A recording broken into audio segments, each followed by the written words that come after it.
बचपन में जब हमें संख्या पढ़ाई जाती थी तो उसमें पढ़ाया जाता था इकाई, दहाई, सैकड़ा, हजार, 10,000, लाख, 10 लाख, करोड़, 10 करोड़ करते करते नील और पदम तक ये संख्या हमने पढ़ी है और शायद आपने भी पढ़ी होगी।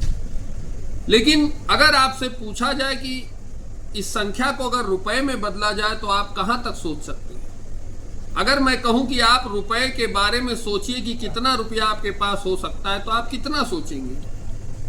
कुछ लोग अंबानी के बराबर सोचेंगे, कुछ लोग बिल गेट्स के बराबर सोचेंगे, कुछ लोग करोड़ सोचेंगे, कुछ लोग अरब सोचेंगे। लेकिन शायद आपको यह जानकर हैरानी हो कि अब इस दुनिया में एक ऐसा भी शख्स है जिसके पास इतना रुपया है कि अगर $1 के नोट में उस रुपए का ढेर लगाया जाए तो चांद तक यह ढेर 14 ढेर लग जाएंगे।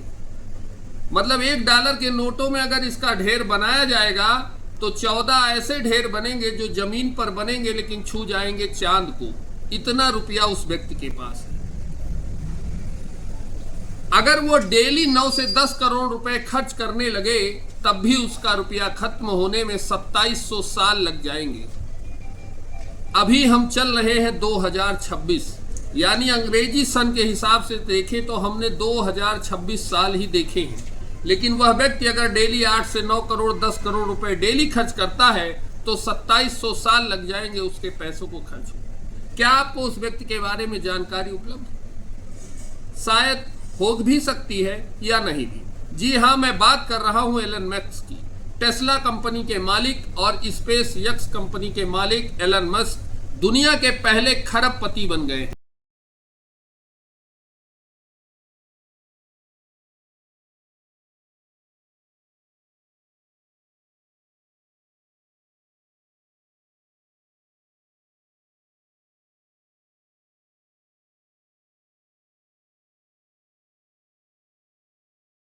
आपने तमाम अरबपतियों की सूची देखी होगी, तमाम करोड़पतियों की सूची देखी होगी।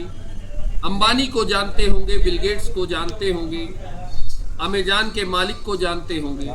लेकिन एलन मस्क दुनिया के पहले वो शख्स हैं जो खरबपति बन चुके हैं, यानी उनकी संपत्ति 1 ट्रिलियन को पार कर गई है।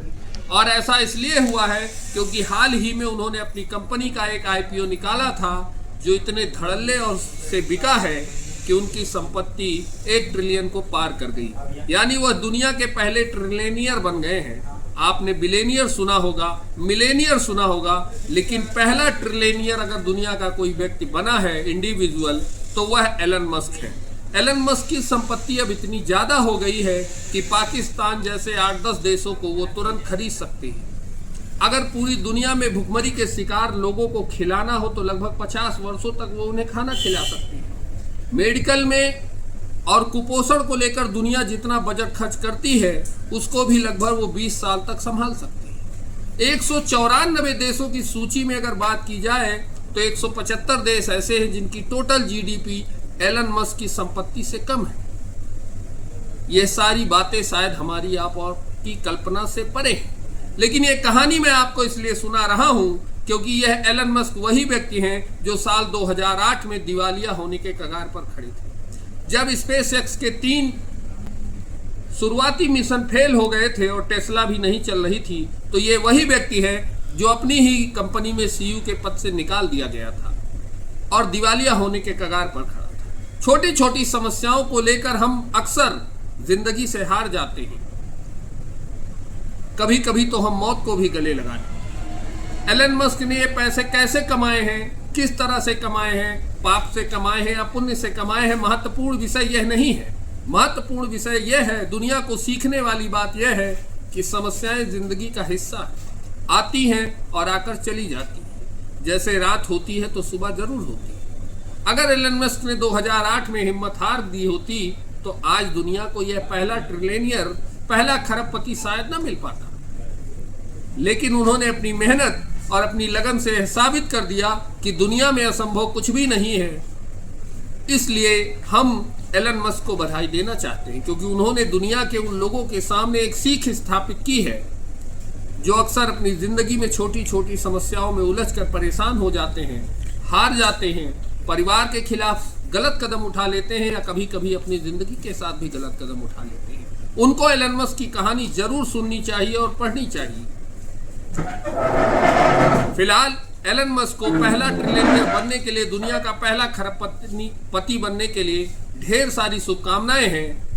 आपको क्या इस विषय में जानकारी थी, कमेंट करके हमें बताएं, या और कोई जानकारी अगर आपको है तो उसके लिए भी हमें कमेंट करें। चैनल को सब्सक्राइब करें। मिलते हैं फिर किसी ऐसी ही नई खबर के साथ। जय श्री राम, जय हिंद, वंदे मातरम।